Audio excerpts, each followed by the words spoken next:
জুলাই গণহত্যার বিচার না হওয়া পর্যন্ত আওয়ামী লীগের কার্যক্রম নিষিদ্ধ করে প্রজ্ঞাপন জারি করেছে সরকার।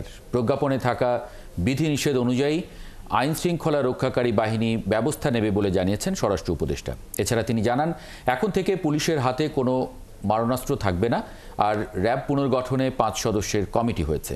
আরও জানাচ্ছেন Sharmin Nira.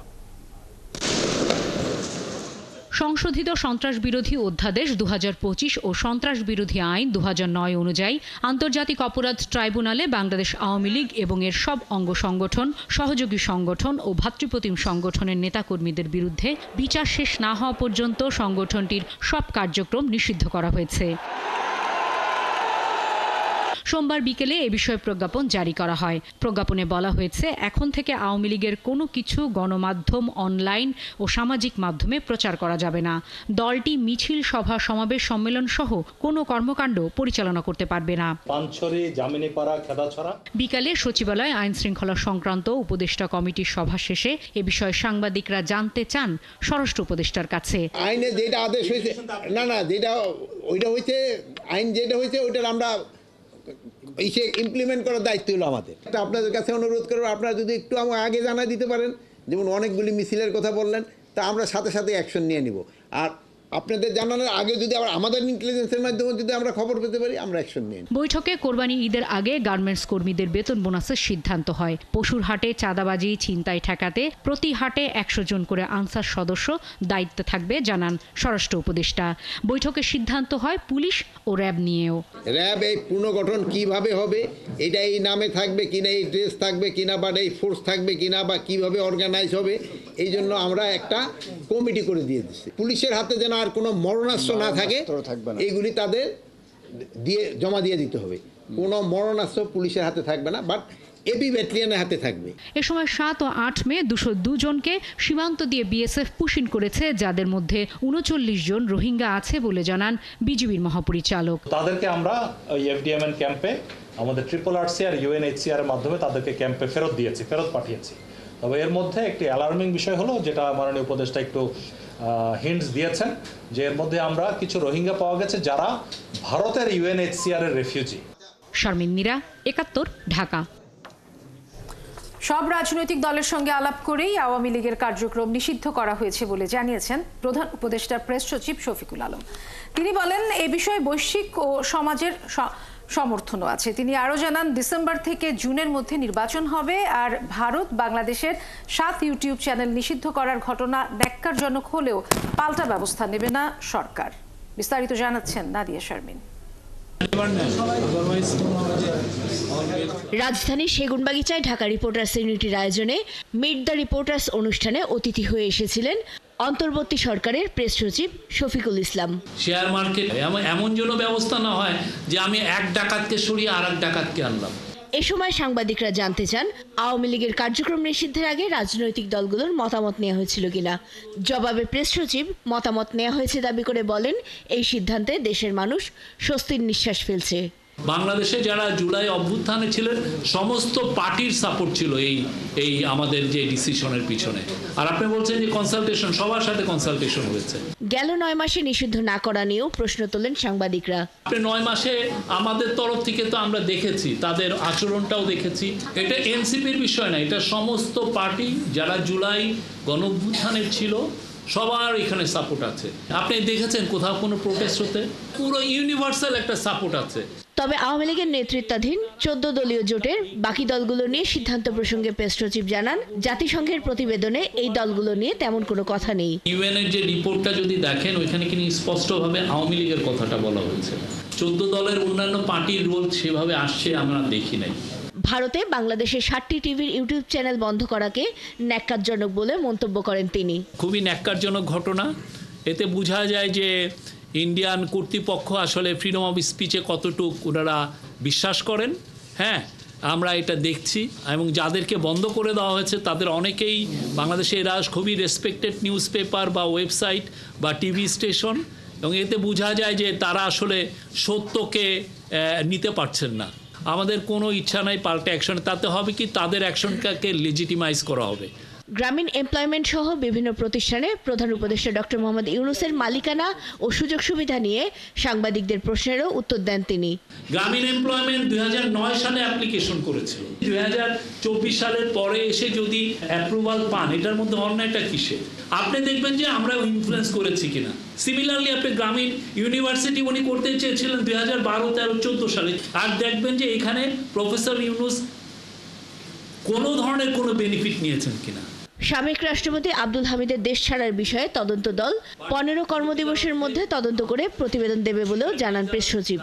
Meet the press অনুষ্ঠানে জাতীয় নির্বাচন নিয়ে প্রধান উপদেষ্টার বক্তব্যই পুনর্ব্যক্ত করেন তিনি।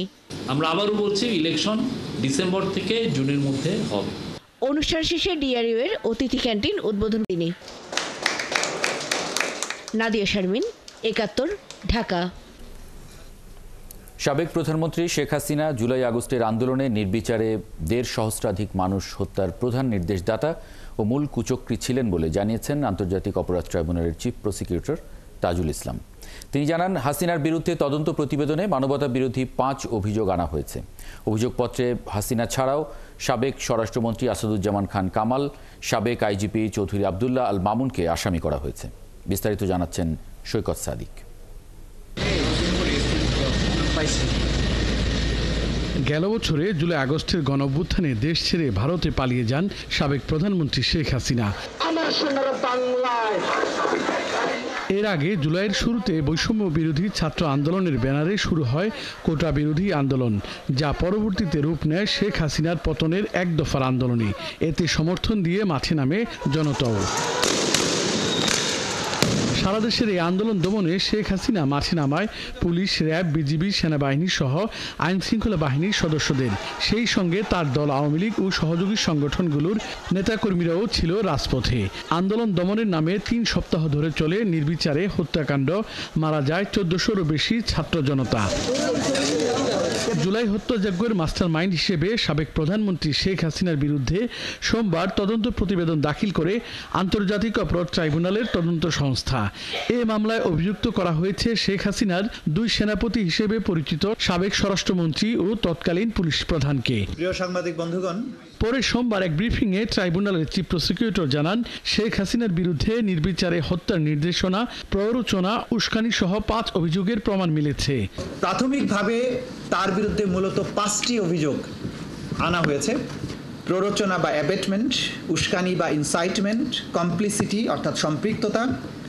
আমাদের তদন্ত সংস্থা তদন্তে শেখ হাসিনার কিছু টেলিফোনিক কনভারসেশন যেগুলো জব্দ করেছেন, একাধিক কনভারসেশন, অনেকগুলো কনভারসেশন, যেখানে তিনি বারবার সুস্পষ্টভাবে নিশ্চিত করেছেন যে তিনি রাষ্ট্রীয় সকল বাহিনীকে নির্দেশ দিয়েছেন। সেই নির্দেশের সব সরাসরি প্রমাণপত্র আন্তর্জাতিক অপরাধ ট্রাইব্যুনালের তদন্ত সংস্থা হাতে পাওয়ার প্রেক্ষিতে তার বিরুদ্ধে 2য় অভিযোগটি দাখিল করেছেন এবং সেখানে মার্ডারের জন্য নির্দেশ, গুলি করে আহত করা, অঙ্গহানি করার জন্য যে নির্দেশ, এইটাকে সহায়তা করা, কমপ্লিসিট করা এবং কনস্পিরেসি করা এই কাজের জন্য, এই ব্যাপারে 2য় অভিযোগটি আনা হয়েছে। তিনি আরও জানান, সরকারি স্থাপনায় নিজেদের লোক দিয়ে আগুন লাগানোর নির্দেশও দিয়েছিলেন শেখ হাসিনা। তদন্তে এমন প্রমাণও মিলেছে। আন্দোলনকারীদের উপরে অপরাধের দায় চাপানোর জন্য বিভিন্ন সরকারি স্থাপনায় নিজেদের লোকদেরকে আগুন লাগিয়ে দিয়ে সেটার দায় চাপানোর ব্যাপারে নির্দেশনা দেওয়া হচ্ছিল, যে ব্যাপারে সরাসরি প্রধান আসামি শেখ হাসিনার যে বক্তব্য, যে টেলিফোনিক নির্দেশ, সেগুলো সরাসরি আমাদের তদন্ত সংস্থা হস্তগত হয়েছে। সেগুলো তারা প্রমাণের জন্য এখানে আমাদের কাছে দাখিল করেছেন। সাংবাদিক সম্মেলনে তাজুল ইসলাম আরও জানান, শিগগিরই এই রিপোর্ট আদালতে আনুষ্ঠানিকভাবে অভিযোগপত্র হিসেবে জমা দেওয়া হবে। তবে রাজপথে চাপের কাছে বিচার করা যাবে না। আন্তর্জাতিক মানের বিচারে যে সময় নেওয়া দরকার ততটুকু সময় নেওয়া হবে। দেশব্যাপী মানুষের মধ্যে চাহিদা আছে দ্রুত বিচার শুরু করার জন্য, কিন্তু আপনাদেরকে আমরা বলে দিতে চাই, বিচার এবং আন্তর্জাতিক অপরাধ ট্রাইব্যুনালের যে বিচার, মানবতা বিরোধী অপরাধের বিচার, এটা কোনো সাধারণ বিচার নয়। রাজপথের চাপের প্রেক্ষিতে কোনো বিচার করা সম্ভব হবে না এবং সেটা কিন্তু করতে গেলে বিচার সঠিকভাবে কখনোই করা সম্ভব হবে না। সাংবাদিকদের প্রশ্নের জবাবে চিফ প্রসিকিউটর জানান, জুলাই আন্দোলনে গণহত্যা হলেও আইনের দৃষ্টিতে এটা মানবতা বিরোধী অপরাধ। এটা নিয়ে ট্রাইব্যুনালে 2 মামলার তদন্ত শেষ হলো। Thank you. সৈকত সাদিক, 71, ঢাকা।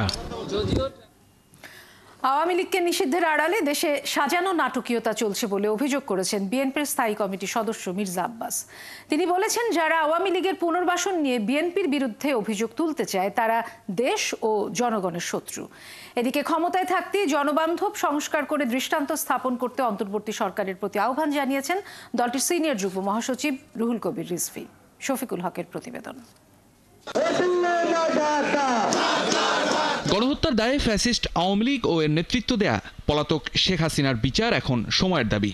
সম্প্রতি আন্দোলনের মুখে দলটির বিরুদ্ধে সরকারের নেওয়া পদক্ষেপকে স্বাগত জানিয়েছে প্রায় সব রাজনৈতিক দলই। তবে আওয়ামী লীগকে পুনর্বাসন ইস্যুতে বিএনপিকে জড়ানোয় সন্দেহ দেখছেন দলটির স্থায়ী কমিটির সদস্য মির্জা আব্বাস। যারা আজকে বলে যে বিএনপি পুনর্বাসিত করতে চায় তারা আসলে দেশ এবং জাতির শত্রু। কারণ একমাত্র বিএনপি একমাত্র আছে বাংলাদেশকে এখন বিদেশি শত্রুর হাত থেকে রক্ষা করার জন্য। সোমবার সকালে জাতীয় প্রেস ক্লাবে এক স্মরণ সভায় যোগ দিয়ে আওয়ামী লীগ ইস্যুতে নিজের মন্তব্য তুলে ধরেন এই বিএনপি নেতা। শাহবাগে লাগাতার আন্দোলন নাটক কিনা সে প্রশ্নও তোলেন তিনি। শেখ হাসিনা কিছু করার আগে একটা অপকর্ম কোথাও ঘটাতো, আমরা তখন বুঝতাম যে সে কিছু একটা ঘটনা ঘটাবে, তো একদিকে আমাদের দৃষ্টি নিয়ে যেত আর কাজটা দিক দিয়ে করতো। আরো জানি কি ঘুরতেছে, আমার খুব সন্দেহ হচ্ছে আরো জানি কি ঘুরতেছে, নইলে শাহবাগানি নাটক কেন হঠাৎ করে? সরকারের পৃষ্ঠপোষকতায় সরকারের দল এনসিপির লোকেরা ওখানে মিছিল মিটিং করে কিভাবে? আওয়ামী লীগ নিষিদ্ধ করতে হবে, তো আওয়ামী লীগ নিষিদ্ধ করতে না করছে কে ভাই? কে না করছে? বিএনপি না করছে? দেশপ্রেমিক সরকার হলে দেশের স্বার্থ আগে দেখতে হবে উল্লেখ করে মির্জা আব্বাস আবারও বললেন, মানবিক করিডোর দেয়া হবে কি হবে না সে সিদ্ধান্ত নেবে নির্বাচিত সরকার। আমি এই সরকারকে আমি আমার কথা বলছি, নিরপেক্ষ ভাবতে আমি পারছি না। তারা কোনো উদ্দেশ্য পারপাস সার্ভ করতেছে এই সরকার কোনো পরিস্থিতিতেই গণবান্ধব কিংবা দেশপ্রেমিক সরকার নয়। বাংলাদেশের অভ্যন্তরের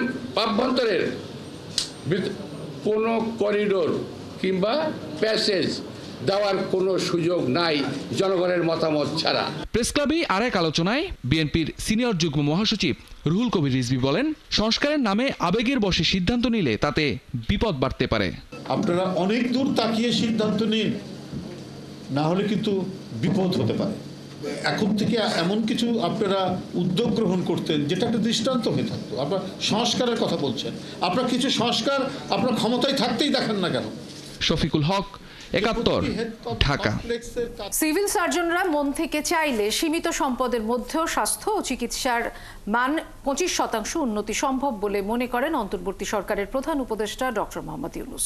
তিনি বলেন, স্বাস্থ্য খাতে যে নিয়ম কানুন রয়েছে তা প্রতিপালন করলেই এই উন্নতি সম্ভব। তাই সীমিত সম্পদের অজুহাত না দিয়ে স্বাস্থ্য সেবা দিতে সিভিল সার্জনদের নির্দেশও দেন প্রধান উপদেষ্টা।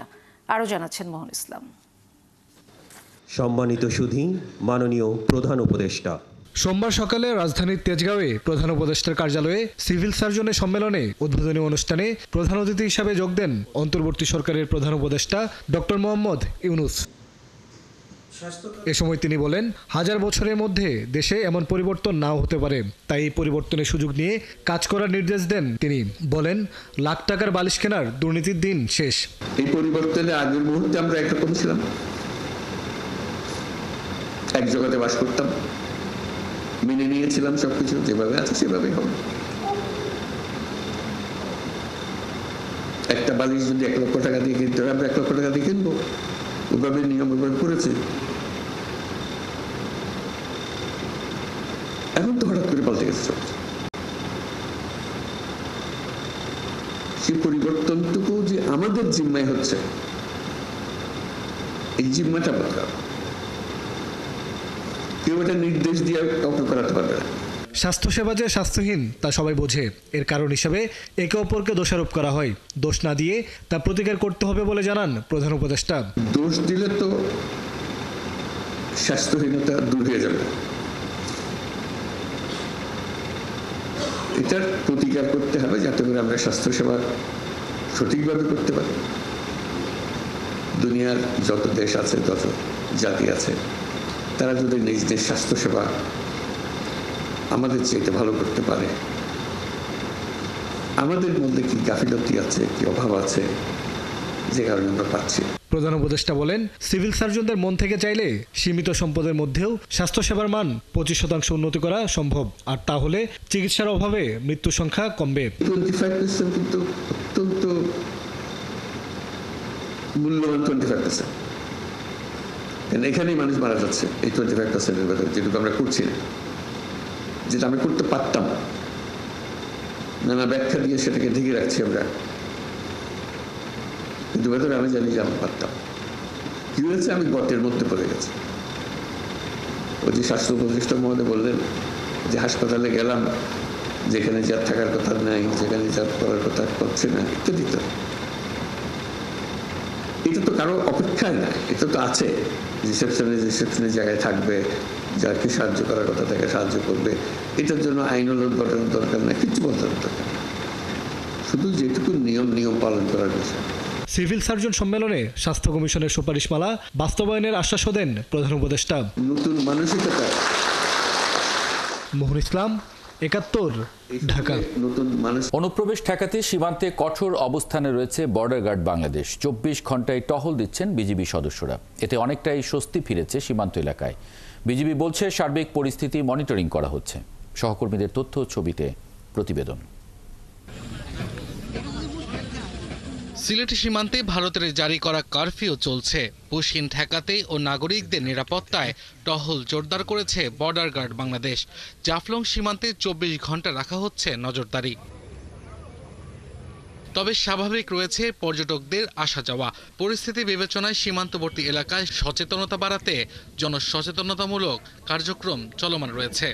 কোনো সমস্যা হয় নাই, এদিকে মানুষজন অনেক ফ্রেন্ডলি, যারা লোকাল আছে তারা অনেক ফ্রেন্ডলি। ভিতরে আতঙ্কই আছে, যেহেতু বর্ডার গার্ড, সেই জন্য আমরা এখানে বিজিবিকে দেখতেছি, এদের ইন্ডিয়ান সেনাবাহিনীকে দেখতেছি। কোনো ধরনের অপ্রীতিকর ঘটনা আমরা দেখতে পাচ্ছি না। আমরা এখন যেভাবে আছে এভাবে যদি থাকে আমাদের জন্য, দেশের জন্য মঙ্গল। যারা আছে বর্ডার গার্ড তারা যথেষ্টভাবে এটা কাজ করছে এবং আমরা সবাই এখানে সেফলি সবাই সব জায়গায় ভ্রমণ করছে। বিজিবি অধিনায়ক জানান, অনুপ্রবেশ ঠেকাতে সীমান্তে কঠোর অবস্থানে রয়েছেন তারা। সীমান্তকে সুরক্ষিত রাখতে আমাদের আভিযানিক ও গোয়েন্দা তৎপরতা সর্বতোভাবে অব্যাহত রয়েছে। বর্তমান প্রেক্ষাপটে আমরা আমাদের টহল কার্যক্রমকে জনবল বৃদ্ধির মাধ্যমে জোরদার করেছি। সিলেট ব্যাটালিয়ন তথা 48 বিজিবির দায়িত্বপূর্ণ এলাকার মধ্যে এখন পর্যন্ত পুশিন সংক্রান্ত কোনো ঘটনা ঘটেনি। ভারত ও পাকিস্তানের মধ্যে সাম্প্রতিক উত্তেজনার প্রভাব পড়েছে সুনামগঞ্জ সীমান্তে। জেলার 90 কিলোমিটার ভারতীয় সীমান্ত জুড়ে টহল ও নজরদারি জোরদার করেছে বর্ডার গার্ড বাংলাদেশ। অপ্রীতিকর ঘটনা এড়াতে মেহেরপুর সীমান্তেও সতর্ক অবস্থায় রয়েছে বিজিবি। জোরদার করা হয়েছে টহল। এতে সীমান্ত এলাকার বাসিন্দাদের মধ্যে দেখা দিয়েছে আতঙ্ক।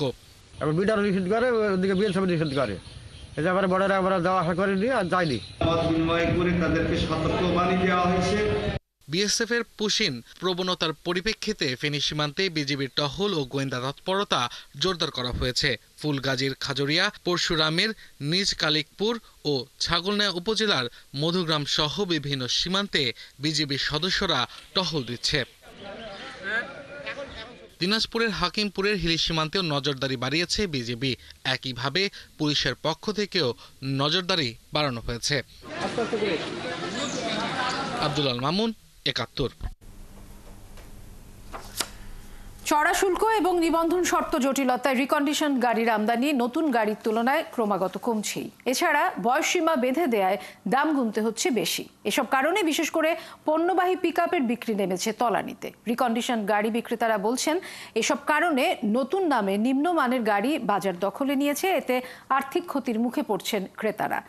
আসছে বাজেটে শর্ত সহজ করা এবং নিবন্ধন সহ সরকারি অন্যান্য খরচ কমানোর দাবি রিকন্ডিশন গাড়ি ব্যবসায়ীদের।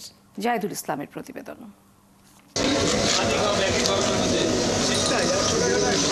রাজধানীর তেজগাঁও ট্রাক টার্মিনালে পিকআপ গাড়ি মেরামতে ব্যস্ত বাদল মিয়া। অথচ মাত্র কয়েক বছর আগে কিস্তিতে নতুন গাড়িটি কিনেছেন। পাশে আরেক পিকআপ মালিক খলিল মিয়াও মেরামত করাচ্ছেন গাড়ি। নতুন কয়দিন ভালো চলে, এর পরে এই যে ডিস্টার্ব শুরু হয়, ডিস্টার্বই চলে। আর জাপানি গাড়ি যে ধরছে চলছি। কিস্তি থেকে গাড়ি নেওয়ার পরে আমরা বিভিন্ন হয়রানির ভিতরে পড়ি, যে গাড়ির কাম করাবো না কিস্তি দেবো, কাগজ করব, চাক্কা কিনবো না ইঞ্জিনের কাম করাবো। যোগাযোগ বিশেষজ্ঞরা বলছেন কম দামে নতুন গাড়ি দিতে গিয়ে বাংলাদেশে আমদানির পর বিভিন্নভাবে বদলে দেওয়া হচ্ছে। এইগুলি তারা মডিফাই করে ফেলে, কাভার্ড ভ্যান হিসাবে তৈরি করে নিয়ে আসে, যেটার কোনো অস্তিত্ব বাইরে নাই। যারা কমপ্লায়েন্সগুলি দেখে নিবে সেই জায়গায় অত্যন্ত দুর্বলতা আছে, যেই কারণে ব্র্যান্ড ঠিক আছে কিন্তু আমাদেরকে এক্সপ্লয়েট করছে, ডাম্পিং করছে এবং আমরা সেটা নিচ্ছি। জাপান থেকে আমদানি করা রিকন্ডিশন পিকআপ টেকসই এবং জ্বালানি সাশ্রয়ী। বিক্রেতারা বলছেন বয়সসীমা ভেদে শর্ত জটিলতা এবং সরকারি বিভিন্ন চড়া শুল্কের কারণে কম দামে গাড়ি কিনতে পারছেন না ক্রেতারা। বয়স তুলে দিলে যখন বাজারটা অনেক বড় হয়ে আসবে তখন তো আমরা অনেক গাড়ি পাবো কিনতে এবং গাড়িগুলি কমে কিনতে পারবো। একই সাথে সরকারও কিন্তু আপনার অনেক লাভবান হবেন। কিভাবে ওরা রাজস্ব পাবেন ডাবল, কিন্তু একই টাকায় আবার ডাবল গাড়ি আসবে। রিকন্ডিশন গাড়ি ব্যবসায়ীদের সংগঠন বারবিডা বলছে আসছে বাজেটে গাড়ি নিবন্ধনে 25% শুল্ক কমিয়ে 5% নামিয়ে আনতে হবে। শোরুম থেকে বিক্রি হওয়া রিকন্ডিশন গাড়ির মালিকানা পরিবর্তন ফি নতুন গাড়ির মতোই মকুব এবং ভ্যাট প্রত্যাহার করতে হবে।